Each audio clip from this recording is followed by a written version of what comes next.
ሰላም ለእናንተ ይሁን። እንደምናችሁ ውድ ቤተሰቦቼ፣ እግዚአብሔር የተመሰገነ ይሁን። እንግዲህ የጀመርነውን ይህ መንፈሳዊ ውጊያ ከጋሽ ዶክተር መለሰ ወጉ መጽሐፍ የጀመርነውን እንቀጥላለን ዛሬ ማለት ነው። እሺ፣ እግዚአብሔር ይመስገን። አመስግነን ጸልየን እንጀምራለን። አባታችን ሆይ በናዝሬቱ በጌታ በኢየሱስ ክርስቶስ ስም ተመስገን። ክብር ለስምክ ይሁን። ለዚህ ሰዓትና ደቂቃ ጊዜ ስላበቃህን ተመስገን። መንፈስ ቅዱስ ሆይ አስተምረን በኢየሱስ ክርስቶስ ስም። እሺ፣ እግዚአብሔር የተመሰገነ ይሁን።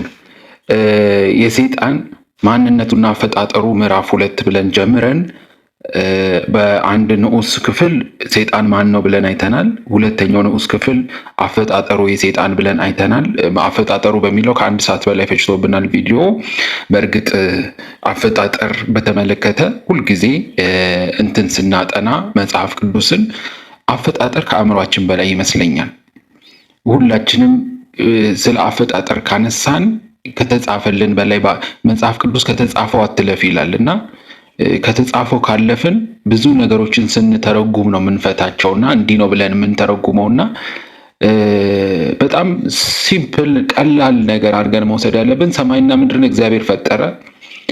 ነገሮች ከመጀመሪያ በፊት እግዚአብሔር መጀመሪያ ላይ ቃል ነበር። ያ ቃል ስጋ ሆኖ ወደኛ መጥቷል፣ ለኛ ድነት አንጥቷል የሚባሉት ይሄ በጣም ሲምፕል ቀላል ሆኖ እግዚአብሔር ያስቀመጠልን ነገር በቂ ነው ብዬ አስባለሁ። የሚያስፈልገው ነገር እሱ አንድ ነገር ስለሆነ ማለት ነው። ነገር ግን ያው ሰዎች ብዙ ጊዜ እውቀት ተገለጠ ተብሎ መጽሐፍ ቅዱስን ሰይጣን እንደዚህ ነው ኦሪጂኔሽን አፈጣጠሩ አመጣጡ ብለን ብዙ ልንተረጉም ብዙ መልስ ሰተናል ብለን አውቀናል ብለን የምናልፈው ነገር ባለፈው ጥናታችን አይታችሁ ከሆነ ከዶክተር መለሰ ወጉ መጽሐፍም እኔም ከተረዳሁት ከኔ አንደርስታንዲንግ ከኔ እውቀትም በላይ እንደሆነ ብዙ ለማስረዳት ስሞክር እሳቸውም ከጻፉት መጽሐፍ ከተረጎሙት ከሕዝቅኤል 28ም በላይ እንደሆነ የተወሰነ ነገር ለማሳየት ሞክሬያለሁ። ማንም ሰው አብራርቶ ሊጨርሰው እንደማይችል ነው መጨረሻ ላይ ለኔም መልሼ ትምህርቱን ሳዳምጥ የተረዳሁት ነገር። ግን ጥቂት ነገር እንደያዝን አምናለሁኝ። አፈጣጠሩን እንግዲህ ባለፈው ክፍል አይተናል። አሁን ደግሞ ከነበረው ክብር ሰይጣን የወደቀበት ምክንያት ነው የሚሉት እሳቸው መጽሐፉ ላይ ሉሲፈር ነው ያሉት። እንግዲህ ሰይጣንን ከነበረው ክብር የወደቀበት ምክንያት ነው። አደራ በጌታ ፍቅር ማሳስባችሁ የዚህ መጽሐፍ ዓላማ ስለ ሰይጣን ማብራራት ሰይጣን እንዲና እንዲያ ነው ለማለት እንዳልሆነ በጌታ ፍቅር እንድንረዳ እፈልጋለሁ። ምክንያቱም ዓላማችን መንፈሳዊ ውጊያ ነው። መንፈሳዊ ውጊያ ውስጥ ነው ያለ ነው። ያንን ውጊያ የምናሸንፍበት ውጊያውን የምናውቅበትን ውጊያውን ተረድተን እንዴት በጥንቃቄና ጦርነት ውስጥ ያለን ሰዎች ስለሆንን ስለ ጦርነቱና ስለ መንፈሳዊ ውጊያ ነው እንጂ አሁን የምናጠናው ክፍል ዋናው ትኩረት አይደለም። ብዙም የሚያስጨንቅ ነገር አይደለም። በእርግጥ ምንም እንኳን ከአእምሯችን በላይ እንደሆነ የተረዳን ነገር ግን መንፈሳዊ ውጊያ ግን ግልጽ ነው። እሱን በደንብ ከዚህ ምዕራፍ ቀጥሎ ምዕራፍ 3 በኋላ እናየዋለን። ግን ይህንን እንደ ዋና የመጽሐፉ ክፍል የጥናቱ ክፍል አድርጋችሁ እንዳትወስዱት። ይሄ እኛ የምናጠናው መንፈሳዊ ውጊያ ነው። መንፈሳዊ ውጊያን ለማየት እንደው የተወሰነ ነገር አፈጣጠር እንላለን እንጂ እኛ አፈጣጠርን አልነበርንም። በቦታው ካልነበርን አናቅም። የነበርንበትን ወይ ደግሞ የተጻፈልንን ነው የምናውቀው። የተጻፈልን ደግሞ ከተጻፈላችሁ አትለፉ ስላለን በዛ ውስጥ እንሄዳለን።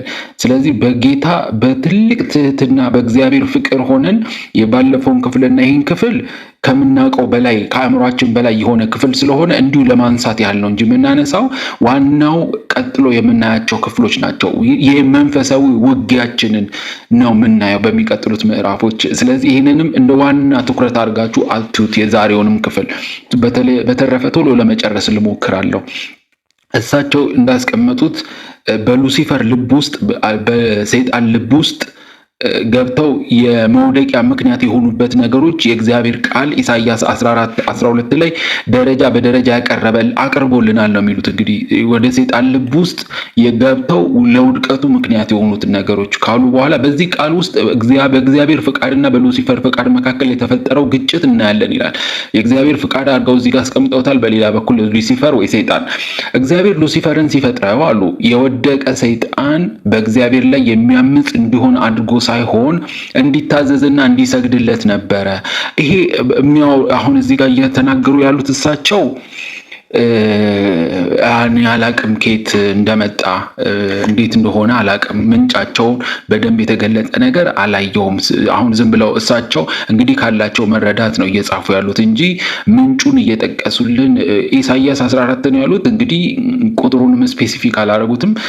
እንደዚህ ነው የሚሉት እያሉ ያሉት እንዲሰግድና እንዲታዘዝ ነበር ነው እያሉ ያሉት። እግዚአብሔር የመምረጥ ችሎታንና ነፃነት ሰጥቶት ነበር። እንግዲህ አስቡት፣ ለሰይጣን እግዚአብሔር መምረጥ ነፃነትና ችሎታ ሲሰጠው ማለት ነው። የሰጠውም እንግዲህ ሰጠው ተብሎ የተጻፈ ክፍል እኔ መጽሐፍ ቅዱስ ላይ እሳቸው ከየት እንደመጣ አላውቅም። እንግዲህ ብዙ እሳቸው ብቻ ሳይሆን ሁሉ ክርስቲያን ዓለሙ እንደዛ ነው የምናስበው። እኔም እስከ ዛሬ ድረስ የማስበው የነበረው ነገር ግን ስፔሲፊካሊ በትክክል የተጻፈ ክፍል መጽሐፍ ቅዱስ ካልኖረ ብዙ ነገሮችን እኛ ተረድተናል ብለን የምንኖረው ምናልባት እየተረዳን ላይሆን ይችላል ብዬ አስባለሁ። እሺ፣ የተሰጠውን የመምረጥ መብት ተጠቅሞ ሉሲፈር ከእግዚአብሔር ፈቃድና ውጪ አድጋለሁ እሆናለሁ በማለት የራሱን ፈቃድ ማስቀደምን መረጠ። እሳቸው እንግዲህ እያሉ ያሉት ለባቢሎን ንጉስ የተጻፈውን የንጋት ልጅ አጥቢያ ኮከብ የሚለው ኢሳይያስ 14 እንጠቅሰው ስለሆነ ምናልባት ይህንን ክፍል እያሉ ለባቢሎን ንጉስ ነው። ሰይጣን ንጉስ ሆኖ አያውቅም በተአምር። ንጉስነትም ሜታፎሪካል ይሄ በስነ አፈታት ባለፈው እንዳልኳችሁ ንጉስነትን እንኳን ለሱ ሰተን ምሳሌ አድርገነው ልንጠቅሰው ልናስተምርበት የምንችለው የነገስታትን ክብር ለሰይጣን ንጉስ ሆኖም አፈጣጠሩም የንጉስናን ሆኖ ተሰጥቶትም አያውቅም። ወደፊትም ወደ ኋላም መቼም ዛሬም ላይ ሆኖ አያውቅም። ገዢ ይላል፣ የዚህ ዓለም ገዢ ነው ይለዋል። ገዢነት ንግስና በጣም ይለያል። ማስተዳደር መግዛት ከሚለው ማለት ነው። ስለዚህ በማለት የራሱን ፍቃድ አስቀድሞ መረጠ ነው የሚሉት። እንግዲህ እሳቸው ሰይጣን ከእግዚአብሔር ፍቃድ ውጪ ያስወጡት የራሱ ፍላጎቶች እንደመሆኑ መጽሐፍ ቅዱስ ይናገራል ያሉት እሳቸው። እንግዲህ ኢሳይያስ 14 ነው እስካሁን የጠቀሰው፣ ሌላ ክፍል የጠቀሱት የለም። ከእግዚአብሔር ፍቃድ ውጪ ያስወጡት የራሱ ፍላጎቶች አሉት። ይሄ ሁሉን የሚያወራው ስለ ሰው ነው እንግዲህ የማስበው። ምክንያቱም ሰው ሲፈጥረው እግዚአብሔር ፍቃድና ሰጥቶታል። ትልቁ የሰው ልጅ በነገራችን ላይ ከእግዚአብሔር አምሳያ እኩል ያደረገው ነገር ፍቃድ ነው፣ ሌላ ነገር አይደለም። ፍቃዱ የሰው ልጅ ከፈለገ እግዚአብሔርን መቃወም ይችላል፣ ከፈለገ እግዚአብሔር ጋር ተስማምቶ መኖር ይችላል። ትልቅ ስልጣን በዚህ ምድር ላይ ከተሰጠው ፍቃድ ነገር አንዱ ከእግዚአብሔር ቀጥሎ ለሰው ልጅ ይመስለኛል። እኔ እንደተረዳሁት ከሆነ ማለት ነው። ያ ምን ማለት ነው? ሰው ፍቃድ አለው። ዛሬ ተነስቶ ክፉ ማድረግ ይችላል። ዛሬ ተነስቶ በጎ ማድረግ ይችላል። ዛሬ ተነስቶ ያለውን ከድሆች ጋር መካፈል ይችላል። ዛሬ ተነስቶ ከድሆች ነጥቆና ቀምቶ መብላት መጠጣት ለብቻው ይችላል። ይሄ አይነት የሰው ፍቃድ ነው የተሰጠው የሚል እኔ መጽሐፍ ቅዱስ አስተምሮ ለሰው ነው ፍቃድ የተሰጠው። ሉሲፈር ወደ ሰማይ እወጣለሁ ሲል ይላሉ እሳቸው ሲቀጥሉ ማለት ነው። ሰይጣን ነው እንግዲህ ወደ ሰማይ እወጣለሁ ሲል ስልጣን ሁሉ ካለው ኃይሉ እግዚአብሔር ከሚኖርበት ኃይሉም ሁሉ ከሚገለጥበት ከዚያ ከፍተኛ ስፍራ እወጣለሁ ማለቱ ነበር። እንግዲህ ሰው በዛ ከፍታ ቦታ ላይ እወጣለሁ ብሎ ሲል እንግዲህ በባቢሎንም ጊዜ አይተናል። ዘፍጥረት 6 ላይ በኋላም እስከ 9 ባለው 11ም ላይ አይተናል። ሰው ከፍታ ቦታ እወጣለሁ ሲል እንግዲህ ሉሲፈር ከፍጥረታት ሁሉ ከፍ ያለ ከእግዚአብሔር ግን ዝቅ ያለ ደረጃ የነበረው ነበር ነው የሚሉት እሳቸው። ይህን ደረጃ እኛ መዳቢ ሆነናል። እንግዲህ እግዚአብሔር ይቅር ይበለን። ምናልባት ብዙዎቻችን እንደዛ ስለምናስብ ነው። አስቡት፣ ከእግዚአብሔር ቀጥሎ ሉሲፈር ሲሆን ወይ ከፍጥረት ሁሉ ከፍ ያለ እንግዲህ ሰይጣንን ከፍ አደረግነው ማለት ነው። ከሚገባው በላይ ስልጣን እየሰጠ ነው እንዳይሆን። እኛ ከእግዚአብሔር ቀጥሎ ትልቅ ስልጣን የተሰጠን የእኛን የእግዚአብሔር ልጆች ነና የመባል ልጅ እኮ መሆን ኢየሱስ ክርስቶስ የተሰቀለው የተከሰሰው እኮ የእግዚአብሔር ልጅ ነኝ እንዴት ትላለህ ነው። ምክንያቱም መለኮት ሆኖ አንድ ሰው እኮ የመለኮት ልጅ ከሆነ መለኮት ነው የሚሆን። እኛም የእግዚአብሔር ልጅ ነን ካለን መላእክት ለምሳሌ መላእክት አሁን ሉሲፈር መላእክት ነው ካለን ሌሎቹ መላእክቶች ናቸው ካለን መላእክትን በምን አሰብኩት መሰላችሁ? አሁን ለምሳሌ የነገስታት ቤት ውስጥ ንጉስ ወይ ደግሞ እናንተ ቤት ረዳቶች ወይ ሰራተኛ ሆነው የሚሰሩት በጽዳት በምግብ ማዘጋጀት የቤተሰቡ ውስጥ መኝታ ቤት ይገባሉ፣ ሽንት ቤቱ ይገባሉ፣ የሚበሉት ጋር የሚጠጡት ጋር ሁሉ ሰራተኞች ሊገቡ ይችላሉ። ነገር ግን የቤቱ ልጅ አይደሉም። ተላላኪ ሰራተኛ ወራሽም እንኳን አይደሉም። ገላትያ ላይ በደንብ አጥንተናል ከዚህ በፊት። እንትን አይደለም ይሄ ልጆችም አይደሉም። የውስጥ የቤት የጓዳውን ሁሉ አወቁ ማለት እነሱ ተላላኪ ናቸው እንጂ እንትን አይደሉም። በቤቱ ላይ ስልጣን የላቸውም። ልጅም አይደሉም፣ ወራሽም አይደሉም፣ ምንም አይደሉም። ኤኒ ታይም ለጌታቸው ለቤቱ አሰሪዎች መታዘዝ ነው። እና ሰራተኞች ናቸው፣ ተላላኪዎች፣ መልእክተኞች ናቸው። መልአክ ይሄ ራሱ መላላክ መታዘዝ ከሚለው ነው፣ መላእክቶች ማለት ነው። እኛ ግን ልጆች ነን።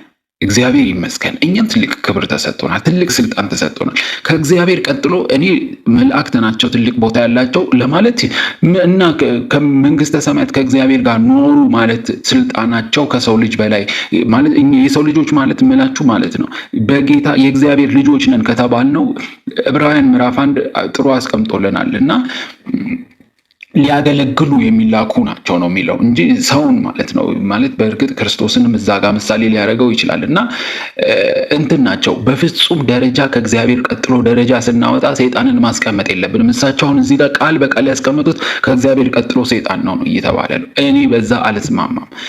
እሳቸው ሲቀጥሉ ምን አለው? ይሁን እንጂ ከተሰጠው ስፍራ በላይ ወይንም ከእግዚአብሔር ካለበት ደረጃ ከፍ ብሎ ለመገኘት ተመኘ ነው።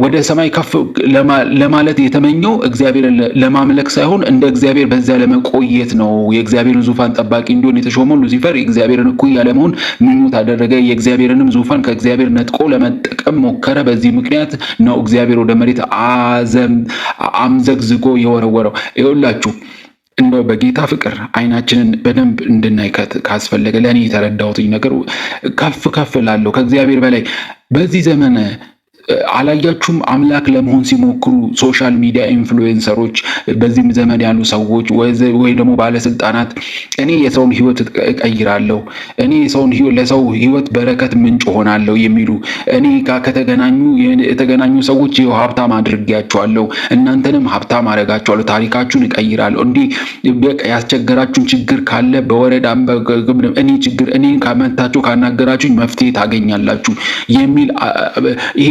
የእግዚአብሔርን ቦታ የመናጠቅ ክብር ለመፈለግ አላያችሁም? በሶሻል ሚዲያ ተጽዕኖ የሚፈጥሩ ከፈለጋችሁ አገልጋይ የሚሉ ያሉ ክርስቲያንን የሚሉትን በሏቸው። ፖለቲካም ይሄ ዝም ብለው ካሜራ ፊታቸው እየደቀኑ ለድሃ እየሰጡ እኔም ይኸውላችሁ እንዲህ ሰጪ ነኝ የሚልም አይነት ከእግዚአብሔር ማለት ይኸውላችሁ እኔ በጎ ነገር ለማድረግ ብነሳ እኔ ሳልሆን በእኔ ውስጥ የሚሰራው እግዚአብሔር፣ እኔ ምንም ነኝ። አሁን እዚህ ጋር ቆጭ ብዬ ለማስተማር ስሞክር እኔ አስተማርኩኝ ብዬ የምመካበት እኔ ከየት ያመጣሁት ምን ነው? እግዚአብሔር ጸጋው ነው እንጂ በእኔ ውስጥ ሊያልፍ የሚችለው።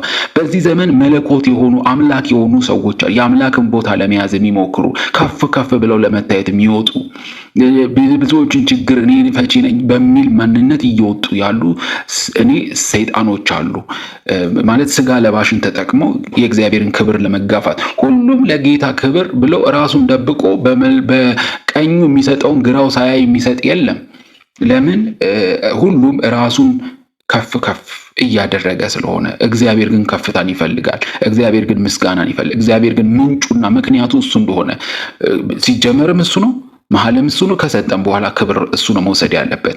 እኛ ምንም የተጣልን ምንም እንዳልሆንን ሆንን ነው ራሳችንን መቁጠር ያለብን። ይሄ ነው እንግዲህ አሁን በቀላሉ ለማላከክ ሉሲፈር ከፍ ማለት ፈለገ፣ እሱ ነው ሰይጣን ነው ምናምን እያልን ወደ ሌላ ወደ ክፉ ዓለም መንፈሳዊ ዓለም ላይ ክፉ መንፈስ የለም እያልኩ ሳይሆን፣ ነገር ግን በትክክል ተገልጦ የሚታየው በስጋ ለባሽ ነው።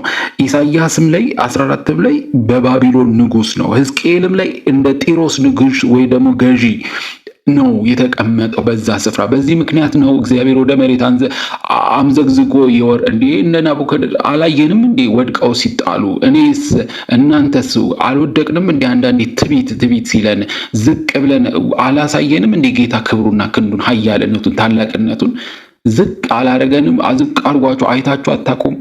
ትቢት ሲወጠረን ራሳችንን ከፍ ከፍ ያደረገን መስሎ ሲታየን ክፉ መንፈስ ሲቆጣጠር የእግዚአብሔር መንፈስ ወተን በስጋ ስንመላለስ፣ ስለዚህ ይሄ ሰይጣን ነው እያሉ በሰይጣን የተጻፈው መጽሐፍ ቅዱስ ለሰይጣን ወስዶ ሰዎችን ከሰይጣን ለያይቶ፣ ስለዚህ መጽሐፍ ቅዱስ የተጻፈው ለሰይጣን ነው ማለት ነው፣ ለእኛ አይደለም። እኛንን እንጂ ነገሮችን ሁሉ እያባባስን ምድር ላይ ያለ ነው የኔ መረዳት ነው። እንግዲህ እሺ፣ እሳቸው ሲቀጥሉ እንዲህ ይላሉ። የእግዚአብሔር ከዋክብት ይላሉ የእግዚአብሔርን ክብር ያንጸባርቃሉ እንጂ በውስጣቸው የራሳቸው የሆነ ሕይወት የላቸውም። ይህ ደስ የሚል አገላለጽ ነው። እግዚአብሔር ይባርካቸው ዶክተር መለሰ ወጉ። ታዲያ አሉ እሳቸው ኢሳይያስ 14:13ን ሲቀልጹ በእግዚአብሔር ከዋክብት ላይ ዙፋንህን ለመዘርጋት ወስነህ ነበረ ይላል።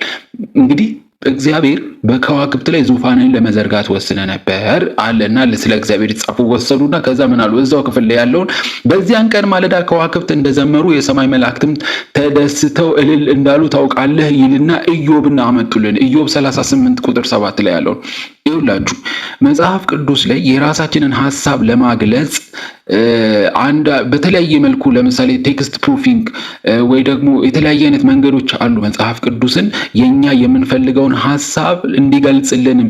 አሁን እሳቸው ኢዮብ 38 ላይ የወሰዱት እግዚአብሔር ለኢዮብ ጋር መጥቶ ሊከራከር ሲቀርብ አንተ የምትከራከር ከሆነ እኔ ሰማይና ምድርን ስፈጥር ብሎ የተናገረውን ክፍል ነው እሳቸው ይህንን ለሰይጣን ኢሳይያስ 14ን ለማብራራት የተጠቀሙት እንጂ ኢዮብ 38 ላይ ከዋክብት እንደዘመሩ የዘመሩት ልክ የፍጥረትን ስራ እግዚአብሔርን ሲያደንቁ ነው። እኛ ስንፈጠር ፍጥረት ሲሰራ በማለት ነው።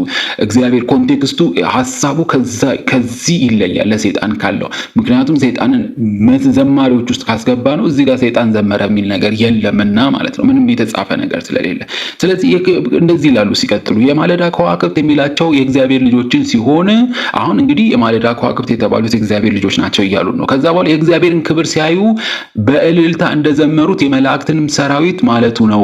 እሺ የመላእክት ሰራዊት እሺ ማለቱ ነው። እሺ ይሁን እሺ። ስለዚህ አሉ እሳቸው ሰይጣን አሉና ወደ ሰይጣን ሲያመጡት በእግዚአብሔር ከዋክብት ላይ ዙፋኔን እዘረጋለሁ ሲል እግዚአብሔር በመላእክት ላይ ካለው ስልጣን በላይ ስልጣኔን አድርጋለሁ ማለቱ ነው።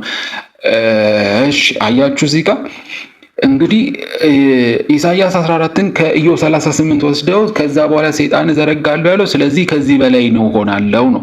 አላያችሁም? እንደዚህ ካልን እንደውም ጥሩ ነገር ያመጡልን እዚህ ጋር አይታችሁ ከሆነ ሰው እንደ እግዚአብሔር የመፍጠር ስሎታ ተሰጥቶታል። መላእክት ተፈጠሩ ሲባል ሰምቻለሁ። ሰው ግን አይታችኋል፣ በዚህ ዘመን እንኳን ታይቶ ለአእምሮ በሚገርም ሁኔታ እንዴት አድርገው ሰዎች ፈጠሩት የሚባሉ ነገሮች አዳዲስ ግኝቶችን ሲያስገኙ ታያላችሁ። ይሄ ከእግዚአብሔር ከወረሱት ማንነት የተነሳ ነው። ታዲያ አይታችሁ ከሆነ ይህን ሁሉ የሚፈጥሩት ከሰማይ በላይ እንኖራለን ብለው አይታችኋል። በዚህ ዘመን ላይ ትሪሊየነር የሆነው ሰውዬ ኤለን መስክ የሚባለው ሰውዬ ለምሳሌ እኔ እናንተን ከሰማይ በላይ አኖራችኋለሁ ስላለ በአጭር ጊዜ ትሪሊየነር ሆነ። በአጭር ጊዜ ውስጥ ለምን ሮኬት ሰርቼ ከዚህ ከዓለም ሲስተም አውጥቼ ሌላ ዓለም ላይ አኖራችኋለሁ ብሎ ማለት ነው። እግዚአብሔር ከሰማይ በላይ እኖራለሁ፣ ከሰማይ በላይ ከፍ ከፍ ብለን እኔ ከዛ ላይ አኖራችኋለሁ ስላለ ነው እሱን ደግፈው ብዙ ሰዎች አክሲዮን የገዙት ማለት ነው። አያችሁ እንግዲህ ከዚህ ከሁሉም በላይ እኔ ከፍ ብላለሁ የሚል ፍላጎት ያለው ሰው ውስጥ ሆኗል ማለት ነው። ምክንያቱም ሰው በእግዚአብሔር አምሳል የተፈጠረ የመለኮት ማንነት እንዲኖረው ተደርጎ አምሳያ የተፈጠረ ስለሆነ ሰው አደገኛ ከመላእክትም ከምንም ነገር በላይ ከሰይጣን በላይ አደገኛ ሰውን የሚያደርገው ሰው ፈጣሪውን መካድ ይችላል። ከፈጣሪው በላይ እኔ አለሁ ማለት ይችላል። እንዲል ሆኖ ትዕቢትን እንዲወጠር ሆኗል የሰው ልጅ። እንደው በኢየሱስ ክርስቶስ ስም እግዚአብሔር በእውነት አቤት እግዚአብሔር ይባርካቸው ዶክተር መለሰ ወጉ ይህንን ጥናትም እንድናጠና ምክንያት ስለሆኑን ማለት ነው። እንደዚህ ይላሉ። ከዛ በኋላ ሲቀጥሉ እሳቸው ከእግዚአብሔር ቃል እንደምንረዳው መላእክት ይላሉ ተፈጣሪዎች ስለሆኑ እንግዲህ ስለ መላእክት ራሳቸውን ለፈጠራቸው አምላክ ያስገዛሉ። እሺ በጣም ጥሩ ነው፣ ያስገዛሉ። እሺ ያስገዙ፣ ጥሩ። ከዛ ወዴት መጡ መሰላችሁ? ሉሲፈር ጋር መጡ።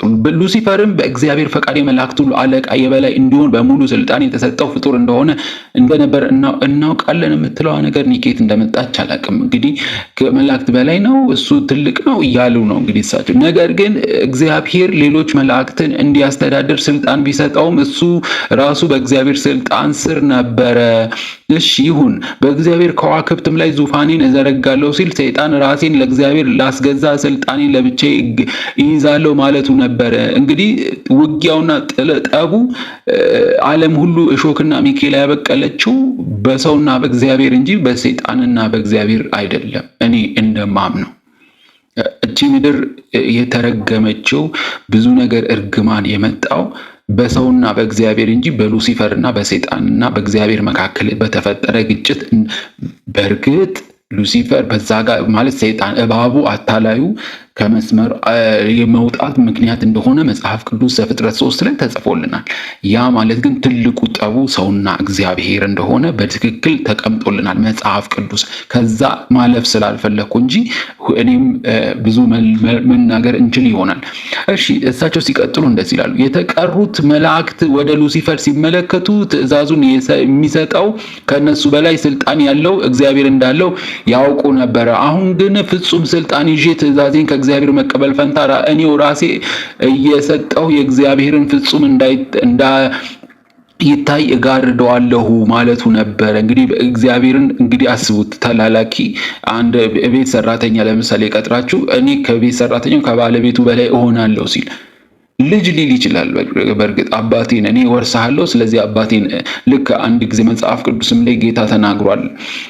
ልጁን ገደል ነው። ከዛ አሁን ደግሞ አባትየው ከመጣ በቃ ማለት ተላላኪዎቹን ብዙዎቹን መልእክተኞቹን ገደላችሁ አለ።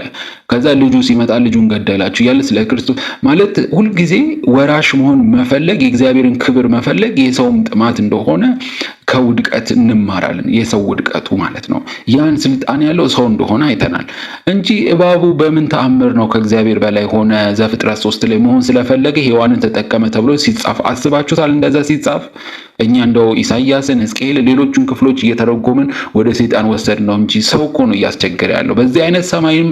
አሁን እኮ እናንተ እኮ ከፈለጋችሁ በዚህ በማለዳ ወይ በነገ ማለዳ ወይ በምሽት በጠዋት በተመቻችሁ ሰዓት እኮ ከፈለጋችሁ ተነስታችሁ የሰይጣንን ስራ መስራት ይቻላል። ከፈለጋችሁ እግዚአብሔርን ስራ መስራት ትልቅ የሆነ ስልጣን እግዚአብሔር ሰጥቷቸዋል። እሳቸው ሲቀጥሉ እንደዚህ በዚህ አይነት ሰማይን መያዝ ብቻ ሳይሆን የማስተዳደሩን ስልጣን መያዝ እንደፈለገ እንግዲህ ሰይጣን አስባችሁታል? ሰይጣን ሰማይን መያዝ ይችላል። የተላላኪ የሆነው መላእክቱ ነው ተብሎ እንግዲህ ሰይጣን መልአክ ነው ከተባለ እንግዲህ እንደ ንጉስ ነው እንግዲህ አንድን ሀገር መግዛት መገተዳደር። በፍጹም ሰይጣን ንጉስ መሆኑ አያውቅም። የንጉስና ማዕረግም ኖሮትም አያውቅም። ንግስን በተአምር ካፈጣጠሩ እኔ እንደምረዳው ነው። እንግዲህ ኢሳይያስ አሉ እሳቸው ሲቀጥሉ የዘመኑ ፍጻሜ ሲደርስ ኢሳይያስ 2:2 ሲጠቅሱ ማለት ነው እንግዲህ ኢሳይያስ 2:2 ላይ ለይሁዳና ለኢየሩሳሌም የተቀመጠ ክፍል ነው። እንግዲህ ክፍሉ እየተጻፈ ያለው እንደዚህ ነው የሚለው። እሳቸው ግን ሲያብራሩበት ይህን ሲጠቅሙ እንደዚህ ነው ያሉት። ክፍሉ እንደዚህ ነው የሚለው የዘመኑ ፍጻሜ ሲደርስ የእግዚአብሔር ቤተ መቅደስ የተሰራበት ተራራ ከሌሎች ተራሮች ሁሉ በልጦ ይታያል፣ ከኮረብቶችም ሁሉ እጅግ ከፍ ይላል ይላል። እሳቸው ይህን ሲያብራሩት በዚህ ጥቅስ ላይ ተራራና ኮረብታ የሚያመለክተው መሲሁ በምድር ላይ የሚኖረው ኃይልና ስልጣን ነው። መሲሁ ዳግመኛ ሲመለስ በዙፋኑን ይመሰረታል፣ በሚመሰረተው መንግስት ላይ ይነግሳል። ስለዚህ ሉሲፈር ብለው እንግዲህ ያመጡትና በስተሰሜን ዳርቻ አማልክት በሚሰበሰቡበት ተራራ ላይም እነግሳለሁ ሲል በተፈጠረው ጠቅላላ ዓለም ዩኒቨርስ ላይ የበላይ ሆኜ ያስተዳድራለሁ ማለቱ ነው። እዚህ ጋር ሉሲፈር ነው የሚል ከየት እንደመጣ አላውቅም። ክፍሉ መጽሐፍ ቅዱስ ላይ የሚለው ክፍል የሚገርማችሁ ኑ ወደ እግዚአብሔር ተራራ እንውጣ፣ ወደ ያዕቆብ አምላክ ቤት እንውጣ፣ በጎዳናው እንሂድና በመንገዱን እናስተምረው፣ ሕግ ከጽዮን የእግዚአብሔርም ቃል ከኢየሩሳሌም ይወጣልና እሱ በሕዝቦች መካከል ይፈርዳል እያለ ስለ ክርስቶስ እንግዲህ እሳቸው ተናገረ ካሉ በኋላ እኔ በዚህ ክፍል ላይ ሰይጣን ብለው የተቀመጠ ነገር እሳቸው ቢጠቅሱልን ደስ ይለኝ ነበር። ቁጥሩን እሳቸው የተጠቀሱት የክርስቶስን ንግስናን ነው፣ ከፍታን ነው። ምክንያት ክፍሉ እየተጻፈ ያለው ለይሁዳና ለኢየሩሳሌም ለእግዚአብሔር ሕዝብ ነው። መሲህ ንጉስ እንደሚነግስ ሁሉን እንደሚገዛ ነው እንጂ ሉሲፈር እዚህ ጋር ምንም የሚያስገባው ለእኔ እንደምንረዳው የሚያስገባው ምክንያት የሚያስገባት የለብንም። እሺ እሳቸው ሌላ ቦታ ዘጸአት 16:10 ላይ አሁን ጠቅሰዋል። ዘጸአት 16 እንደዚህ ያሉ አሮን ለመላው ማህበረሰብ በተናገረ ጊዜ ፊታቸውን ወደ በረሃው አዞሩ፣ የእግዚአብሔርን ክብር የሚገልጠው አንጸባራቂ ብርሃን በደመና ተገለጠ ይላል። እንግዲህ እሳቸው ይህን ሲገልጹ እስራኤላውያን ከግብፅ ምድር ወጥተው በበረሃ ሲጓዙ እግዚአብሔር አብሯቸው ይንቀሳቀስ ነበር አሉ። አዎ ትክክል ነው፣ እናውቃለን። እግዚአብሔር አብሯቸው ይመራቸው ነበር በእሳት አምድና በጨለማ ደግሞ በብርሃን አምድ ማለት ነው፣ በደመና በፀሐይ እንዳያቃጥላቸው። ይህን ታሪኩን እናውቃለን። እሺ እሳቸው ሲቀጥሉ እንዲሁ ደመናው ሲገለጥ አሉ እግዚአብሔር ከነሱ ጋር መሆኑንና ከፊታችን ለፊታችን መቅደሙንም ያውቁ ነበር። በሌላ ጊዜ ደግሞ ሙሴ ድንኳኑን ሰርቶ ከጨረሰ በኋላ ድንኳኑ በደመና እንደተሸፈኑና የእግዚአብሔርን ክብር የሚገለጠው አንጸባራቂ ብርሃን ድንኳኑን እንደሚሞላ እናያለን አሉ። ዘጸአት 40:33 ጠቅሰው። እሺ ከዛስ? እሺ በአዲስ ኪዳንም አሉና ኢየሱስ በማቴዎስ 24:30 ላይ ስለ ዳግመኛ ምጽአት ሲናገር የሰው ልጅ በኃይሉና በታላቅ ክብሩ በደመና ላይ ሆኖ ሲመጣ ያዩታል የሚለውን ክፍል ደግሞ ከማቴዎስ 24 ጠቀሱ። ምንድነው እያሉ ያሉት? በትልቅና በኃይል ክብር በደመና ላይ ሆኖ ይመጣል የሚለውን እቺን ደመና ነው እንግዲህ ሊጠቀሙ የፈለጉት እንደሚመስለኝ። እስቲ እንቀጥል። ከዛ በኋላ አሉ በብሉይ ኪዳንም ሆነ በአዲስ ኪዳን ደመና አሉና የእግዚአብሔርን ክብር መገለጥ የሚያሳይ ነው አሉ። እንግዲህ ምክንያቱም አትስባችሁ ትዝ ይላችኋል ሙሴ ድንኳኑን ሲሰራ በድንኳኑ ላይ የእግዚአብሔር ክብር እንደ ደመና ሙሉ ክብሩን ነው ይገልጣል እየተባለ በሲናም ተራራ በተለያየ ቦታ ደመና የእግዚአብሔርን ክብር መገለጥ የሚያሳይ ነው እንውሰደው። እሺ ስለዚህ አሉ ሉሲፈር ብለው አመጡትና እንግዲህ እዚህ ጋር ሰይጣንን ከደመና በላይ እወጣለሁ ሲል እግዚአብሔር ካለው ክብርና ውበት ሁሉ የበለጠ ያኖር። እንግዲህ እዚህ ጋር ሊትራል አደረጉት። ከደመናው በላይ ሰይጣን ይሄ ከእግዚአብሔር ክብር በላይ። አዎ ዛሬም እኮ ሰዎች ከእግዚአብሔር ክብር በላይ ለመኖር ነው እየሞከሩ ያሉት። ከእግዚአብሔር ክብር ከፍታ በላይ በእርግጥ ሰይጣን ነው እያልን ሉሲፈር የቱ ጋ ነው? እሺ እዚህ ጋር የቱ ጋ ነው ከደመና በላይ የተጻፈው ነው? አሁን እሳቸው ዘጸአትን ከጠቀሱልን የተለያዩ መጽሐፍ ቅዱሶችን የጠቀሱልን ክፍል ላይ እወጣለሁ ያለው በፊት ቀድሞ የጠቀሱትን ምናልባት ኢሳይያስ ላይ ያለው ይሆን?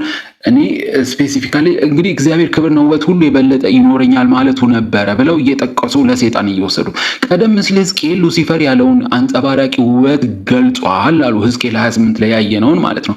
ያ ውበት ግን ከእግዚአብሔር የተሰጠው እንጂ ከራሱ የመነጫ እንግዲህ ያንን ውበት ይሄ ለጢሮስ ገዢና ንጉስ የተሰጠውን አንተ ውበት በነገራችን ላይ ውብና ድንቅ ሆነን ተፈጥረናል። እኛ በጣም በጣም በጣም ውብና ድንቅ አድርጎ እግዚአብሔር ሰርቶናል። ስለዚህ እዛ ጋር ሕዝቅኤል ላይ 28 ላይ ጢሮስ ገዢ ውበትና ድንቅነቱን ሲገልጽ ይሄ ንጉሱ ሰይጣኑ ነው። በፍጹም ንግስናን ሜታፎሪካሊ ለሰይጣን ነው የተወሰደው ብለን ሰይጣን ነግሶ ማያቅም ንጉሶ ነው ማያቅም። አሁንም ደግሜ የምናገረው ስለዚህ እሳቸው ውበትና አንጸባራቂ ገልጿል። ያ ውበት ግን ከእግዚአብሔር የተሰጠው እንጂ ከራሱ አይደለም ብለው ለሰይጣን ነው እየጠቀሱ ያሉት። ስለዚህ በእግዚአብሔር ላይ የሚታየው አንጸባራቂ ክብር ግን ከራሱ ከእግዚአብሔር የመጣ ነው። እንግዲህ የሉሲፈር ፍላጎትና ምኞት ዓለምን ሁሉ ለመግዛትና የእግዚአብሔር የሆነውን ክብር የራሱ አድርጎ ለመውሰድ ነበረ። ወሰን የሌለውን የእግዚአብሔርን ክብር አገኛለሁ ብሎ ማሰብ ምን ያህል ትልቅ ሞኝነት ነው። አዎ ዛሬም ሰዎች በሽታን እናድናለን፣ ዛሬም ሰዎች ለብዙ ነገር መፍትሄ እንሆናለን ብለው ፍቃዳቸውን ነው ሰው ፍቃዱን ለጌታ ክብር ምስጋና ሰው እኮ ጸልዮ እግዚአብሔር ሆይ ፈውሰው ብሎ 2 ሆነ 3 ቤተክርስቲያን ዘይትም ቀብተው በምንም አድርገው በእግዚአብሔር ፊት ወድቀው ጸልዮ በእንባ እግዚአብሔር እንኳን በሽታን አይደለም የሞት ያስነሳል። ነገር ግን አሁን ያለው የሳይንሱ ዓለም ግን እኛ ሰውን አይደለም በሽታ ከሞት የሚያድን መድኃኒት መንገዶችን እንፈጥራለን እያሉ ነው። አስባችሁታል? ሰውን ዘላለም እናኖራለን እያሉ ነው። የድነት መንገዱ እኛንን የምንሆነው በእኛ ተስፋ አድርጎ እኛን ተማመኑብን። ምክንያቱም አርቲፊሻል ኢንተለጀንስ ይሄ አርቲፊሻል ማለት ይሄ ፌክ የሆነ ኢንተለጀንስ ፈጥረናል። ያ ደግሞ አርቲፊሻል ማለት እኮ ኦሪጂናል አይደለም። ኦሪጂናል ያልሆነ እውቀት ነው የሰራ ነው። በሱ ተጠቅመን ብዙ ነገሮችን እንኳን በሽታ አይደለም ሞትን እንኳን እንገዳደርና እናስቆማለን እያሉ ነው። እንግዲህ ምን ያህል እንግዲህ ሰው በትዕቢት እግዚአብሔር ላይ የተነሳ እንደሆነ በዚህ ዘመን እናያለን። ስለዚህ አሁን ሁሉን ነገር ለሰይጣን እየወሰድ ነው ከሆነ የሰዎች ፍቃድ ምንም ጥቅም የለውም ማለትም የለብንም እያስባለሁ። እዚህ ጋር ለነጢሮስ የተነገረውን ውበት ለሰይጣን ነው ተብሎ እየተተረጎመ ነው። እሺ ይተርጉሙት፣ ችግር የለም። ብዙ ሰው ባለፈው እንዳልኳችሁ ገና የእምነት አባቶች ካሉ ከቱርቱሊያን ጀምሮ ገና በአንደኛው ክፍለ ዘመን ጀምሮ ይሄ ትርጉም ተተርጉሞ ሰይጣን ነው እየተባለ ተተርጉሞ ለረጅም ዘመን ከ2000 ዓመት በላይ እንግዲህ እየተጠቀምንበት ስለሆነ እኔም ምን ያህል እግዚአብሔር በጊዜው ይገልጥልናል ሁሉን ነገር እግዚአብሔር መጨረሻው ስለደረሰ ፍጻሜው ስለቀረበ ነገር ግን አሁን ለትምህርታችን ስለሚያስፈልገን ሁሉ ነገር ሉሲፈር ነው እያልን ባንቀጥል ብዬ ነው የኔ ሐሳብ። ግን ከዚህ ቀጥሎ ያሉት ምዕራፎች ነው ዋናው ደግሞ ለኛ ትምህርት የሚሆነን። ግን ይህን ክፍል እንዲሁ እንጨርሰው። ምዕራፍ 2 ሉሲፈር አሉሳቸው ተፈጣሪ መሆኑን የተገነዘበ አይመስልም። ተፈጣሪ እንዴት ፈጣሪ መሆን ይችላል? ሉሲፈር ሁሉን እንደሚችል አምላክ ይሆናል ሲል ፈጣሪ እሆናለሁ ማለቱ ነበረ። እንግዲህ እሆናለሁ እያለ ነው። ያላለውን ነው ሉሲፈር ያላለውን አለ እያለን እንዳይሆን ጌታ ይጠብቃል። ሉሲፈር እግዚአብሔር ከፈጠራቸው ፍጥረቶች ሁሉ በጥበብ የላቀ ነበረ። ይሁን እንጂ ሁሉን ማወቅና ሁሉን ማድረግ የሚችል አይደለም። ከአንድ ስፍራ ወደ ሌላ ስፍራ በፍጥነት መንቀሳቀስ ይችላል። በአንድ ጊዜ ሁሉ ቦታ መገኘት ግን አይችልም። ታዲያ በምን አይነት ሁኔታ ነው ሁሉን የሚችል አምላክ መሆን የሚችለው? የሉሲፈር ምኞት የእግዚአብሔርን ዙፋን ይዞ በሰማይ በሚኖር መላእክት እንዲሁም በምድር በሚኖሩት ፍጥረታት ሁሉ ላይ የበላይ መሆን ነበረ። ሉሲፈር ለኃይልና ለክብር እንደዚሁ እንዲጠማ ያደረገው ለመሆኑ ምን ነበር? ከፍታን ፍለጋ ጥማት ያደረበት እኔ ሉሲፈር ጥማት አደረብኝ ብሎ የተናገረበት ቦታ እኔ የቱ ጋር እንደሆነ አላውቅም። ከዘፍጥረት ምዕራፍ 3 ጀምሮ እኔ ከፍታን እፈልጋለሁ ሲል አይቼ አላውቅም። ሰው ነው እንጂ አንተ እንደ እግዚአብሔር ትሆናለህ ሲባል እንደ እግዚአብሔር መሆን ያማረው ያንን ያማረው ግን ከመሬት ተነስቶ አይደለም። ሰው መንፈስ አሳስቶት ነው። አንድ መንፈስ በእባብ ተጠቅሞ የተጠቀሰ ካራክተር የተጠቀሰ ባህሪ አለ። ነገር ግን ኃይልና ክብር እየፈለገ ያለው በዚህ ዘመን አይታችሁ ከሆነ ሰው ከቤቱ ሲወጣ እኮ በጣም ብዙ ገንዘብ ቤቱ ይዞ ሲገባ ለእግዚአብሔር እኮ እስቲ ይህን ያህል እንኳን ፐርሰንት ለእግዚአብሔር ልስጥ እኮ አይልም። ለራሱ ለቤቱ ለልጆቹ ከቤቱ ከራሱ ውጪ አያልፍም። እግዚአብሔርን እኮ በዚህ ዘመን ሰው ለምን እግዚአብሔር ተርቦ ሞቶ አይቀርም? ከፈለገ ምን አገባው የሰው ልጅ ማለት ነው። ኧረ ጉድ! እኔ በተለይ ደግሞ እቺ የብሉይ ኪዳኗን 10% ከሰጠ ደግሞ ኧረ በቃ እኔ ለቤተ ክርስቲያን እንደኔ ታማኝ ሰው የለም ይላል ማለት ነው። በጌታ በኢየሱስ ስም ሰው ነው እኔ ኃይልና ክብርን እጅግ ተጠምቶ ያለው በዚህ ዘመንም ጥንትም በሔዋን ጀምሮ ከአዳምም ጀምሮ የምናየው ክብርና ጥማት ያለ ኃይል ጥማት ያለበት ሰው ነው። ባለው ኃይልና መልክ ቅናት ስለታየበት ነበረ። መልከ ቀና ከመሆኑም እጅግ ታበየህ ነበረ። ክብር በመፈለግህም ጥበብን አረከስህ። ከዚህ የተነሳ አምዘግዝጌ ወደ መሬት ጣልኩ ይለዋል ሕዝቅኤል። እንግዲህ ሕዝቅኤል 8 ያው ለሰይጣን አሁንም ስቲል እየተጠቀሙ እንግዲህ ሰው በዚህ አይነት ራሱን ከእግዚአብሔር ውጪ አድርጎ ሊመለከትና በራሱ ፍቃድ ብቻ ሲመራ ሉሲፈር የፈጸመውን አይነት አመጽ ወይንም ተንኮል እየፈጸመ መሆኑን መርሳት የለበትም። ሰውም ልክ እንዲህ አይነት ስህተት ሲሰራ ሰይጣን የሰራውን ስህተት እየሰራ ነው ብለው እሳቸው እንግዲህ እየተረጎሙት በዚህ አድርገው ጨርሰዋል። ይህን ክፍል ምዕራፍ ማለት ነው። ይህን ክፍል ምዕራፍ በዚህ እንጨርሳለን። በእርግጥ የሰይጣን ማንነቱና አፈጣጠሩን በሚል ነበረ። እኔም አልገባኝም፣ እሳቸውም ተረድተውት ያሉበትን እናንተ አዳምጣችኋል። እኔም ደግሞ የራሴ መረዳት ለማስተላለፍ ሞክሬያለሁ። በተረፈ ግን ቀጣይ ያለው ምዕራፍ ስለሆነ ለኛ በጣም ጠቃሚ የሆነው ማለትም ምዕራፍ 3 በኋላ ያሉት በጣም ጠቃሚ ነው። ምዕራፍ 3 ለምሳሌ የሰይጣን እንቅስቃሴና አሰራር ነው። አሁን እኛ በምንኖርበት ዘመን ሰይጣን እንቅስቃሴው እንዴት ነው፣ አሰራሩ እንዴት ነው ብለን በተለይ እኛ ውጊያ አለብን። ሁላችንም ውጊያ ውስጥ ነው ያለነው። እንዲሁ የተኛን ሰዎች አይደለንም፣ ውጊያ ላይ ነው ያለነው። በጣም ነቅተን መንቀሳቀስ ባለብን ሁኔታ እንድንንቀሳቀስ እግዚአብሔር ይህንን ትምህርት እንድንማር እድል ሰጥቶናል። መንፈሳዊ ውጊያ በሚል በዶክተር መለሰ ወጉ እግዚአብሔር ዘመናቸውን፣ ህይወታቸውን፣ ኑሯቸውን፣ ትዳራቸውን፣ ልጆቻቸውን፣ አገልግሎታቸውን፣ ሁሉ ነገራቸውን በጌታ በኢየሱስ ስም እግዚአብሔር ዶክተር መለሰ ወጉን ይባርካቸው፣ ጸጋውን ያብዛላቸው። እናንተም እዚህ ጋር እያዳመጣችሁ ያላችሁ ወንድም እህቶች በጌታ በኢየሱስ ስም እግዚአብሔር ይባርካችሁ፣ ጸጋውን ያብዛላችሁ። ጌታ ከእናንተ ጋር ይሁን። በነገር ሁሉ በኢየሱስ ስም ተባርካችሁ ለበረከቱ ነው። አደራ በጌታ ፍቅር እምላችሁ ሰብስክራይብ፣ ሼር፣ ላይክ፣ ኮሜንት ብታደርጉ ለብዙዎች ጋር መድረስ ይችላል። ሼር አድርጉት። ላይክ በማድረግ ሌሎች ጋር መድረስ ይችላል። በተረፈ ግን እኔንም እግዚአብሔር ስለረዳኝ በእውነት እግዚአብሔርን ከልቤ አመሰግናለሁ። የነገ ጥናት በኋላ ግን ያለው በጣም አስፈላጊና ጠቃሚ ስለሆነ እንዳያመልጣችሁ በደንብ ጌታ እንዲረዳን ሁላችንንም ማለት ነው። ምናልባት አርብና ከሐሙስ በኋላ ምናልባት ላስተላለፍ አልችል ይሆን አላውቅም። ምክንያቱም አገልግሎት አንድ ቦታ ስላለብኝ ምናልባት እግዚአብሔር ያውቃል። በተረፈ ግን ጌታ ዘመናችሁን፣ ህይወታችሁን፣ ኑሯችሁን ይባርክ። ሰላም ሁኑልኝ። ሰላም ሁኑ። በሰላም እንድንገናኝ እግዚአብሔር ጸጋውን ያብዛልን። በሰላም ያሳድረን። በሰላም ያኑረን። ጸልዩልኝ ለእኔም ጌታ እንዲረዳኝ በብዙ ነገር። በርቱ። እኔም በጣም ስለእናንተ እግዚአብሔርን አመሰግናለሁ። መልካም ጊዜ። ተባረኩ። እግዚአብሔር ይመስገን።